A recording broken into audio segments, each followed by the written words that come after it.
এই উন্নয়নের শিখর আমরা উঠতে পেরেছি। আজকে বাংলাদেশকে আন্দোলনে সংগ্রাম করার জন্য 8টা বিভাগে বিভক্ত করা হয়েছে। এর মধ্যে চট্টগ্রাম বিভাগের দায়িত্ব পেয়েছেন আমাদের নেতা মোহাম্মদ শাহজাহান। আজকে উনি মঞ্চভুক্ত আছেন। আজকে আমরা কেন্দ্রীয় কর্মসূচি অনুপাতে সর্বপ্রথম এই সুবর্ণচরে আমরা বিক্ষোভ সমাবেশ করতেছি অত্যন্ত শান্তিপূর্ণভাবে। ভাইরা আপনারা জানেন বর্তমানে যে ফ্যাসিস্ট সরকার ক্ষমতায় আছে দীর্ঘ 14 বছর থেকে। যুবদল এই মুহূর্তে আসতেছে যুবদল, কৃষক দল সুবর্ণ সরুবুল্লাহ, কৃষক দল নবুল্লাহ, সেটা মিছিল নিয়ে তা আসতেছে।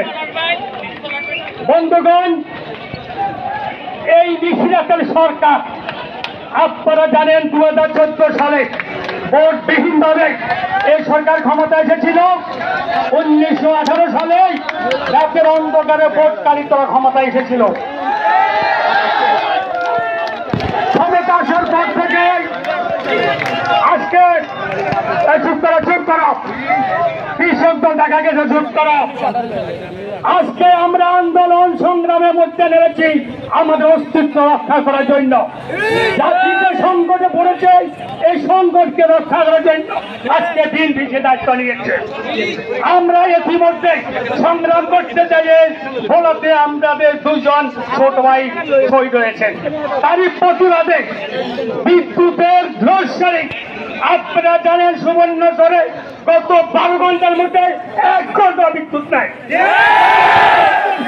বিদ্যুৎ নাই, কালকে সারা রাত সুবর্ণচর বিদ্যুৎ ছিল না।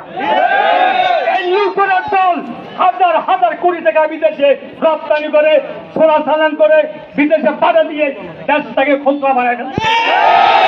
আজকে দ্রব্যমূল্যের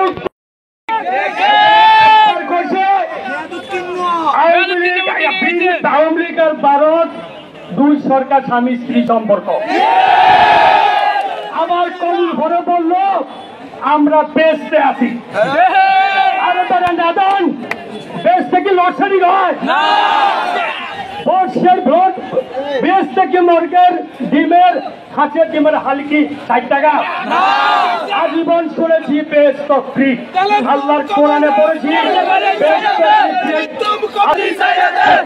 মিটিং আসছে আমাদের ভাইজান যাচ্ছি।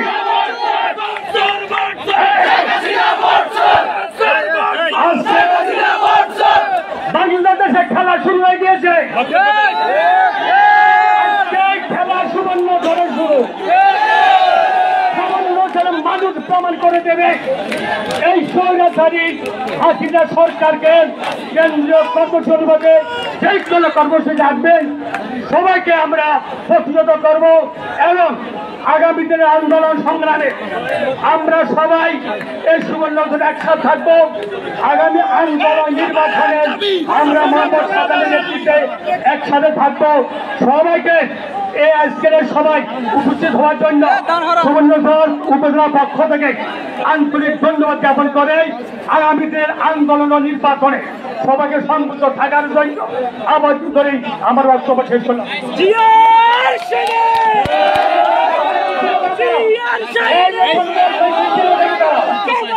তারাও মিছিল, শ্রমিক দলের মিছিল ওখানে তারাও সামনে আগানো দরকার।